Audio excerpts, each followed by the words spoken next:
Hizbollah leader Sayyed Hassan Nasrallah delivers a broadcast speech through a giant screen during an election campaign in a southern suburb of Beirut, Lebanon. Credit AP. Hizbollah has hailed a great victory in Lebanon's election, after the Iran-backed group and its allies look set to secure a majority in parliament. Hassan Nasrallah, the leader of Hizbollah, said that the results of Sunday's vote were a political and moral victory for the resistance, as he refers to the Iran-backed movement formed in the 1980s to fight Israel.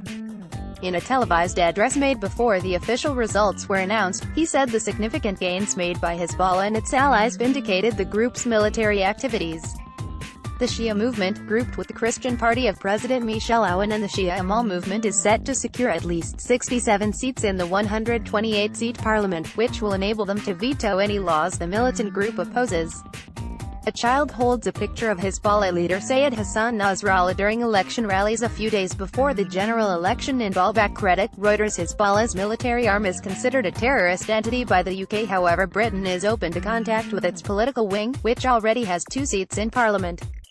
With backing from Iran, Hizbollah has grown from fledgling resistance group to one of the most powerful militias in the region. Since the country's last vote, in 2009, Hizbollah has sent thousands of its fighters across the border to the war in Syria in a bid to shore up Bashar al-Assad, who is also backed by Tehran. Its increasingly important position in Lebanon reflects Iran's ascendancy in territory stretching through Iraq and Syria to Beirut.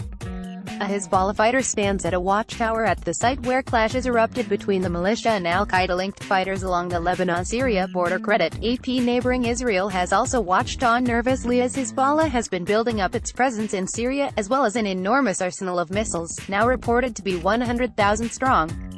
An Israeli security cabinet minister said the early results showed that Israel should not distinguish between the Lebanese state and Hizbollah in any future war, the prospect of which now seems more likely than ever. Hizbollah equals Lebanon, Naftali Bennett, education minister and leader of Israel's right-wing Jewish Home Party, said on Twitter on Monday. The state of Israel will view Lebanon as responsible for any action from within its territory. Having majority in parliament will better position Hizbollah to fend off any suggestion it should disarm and allow the group to more tightly direct the country's foreign and defense policy. Hizbollah seeks to translate politically in Lebanon its victory in Syria, but it does not want to talk too loudly about it.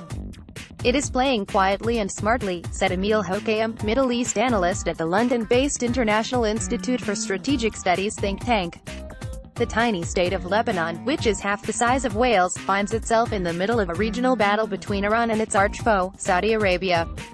The result will be of concern to Riyadh, which has accused the Lebanese government of giving cover to Hizbollah and has scaled back support for Mr. Hariri in protest. Lebanon's Prime Minister Saad Hariri takes a selfie with French President Emmanuel Macron, and Saudi Crown Prince Mohammed bin Salman, at the Élysée Palace in Paris. Credit AFP. Mr. Hariri was forced by Saudi's Crown Prince Mohammed bin Salman to resign in November, in a move which appeared to backfire. The West-backed candidate's future party lost a number of seats in its strongholds in Beirut, Tripoli and Sidon to Hizbollah-backed Sunni candidates.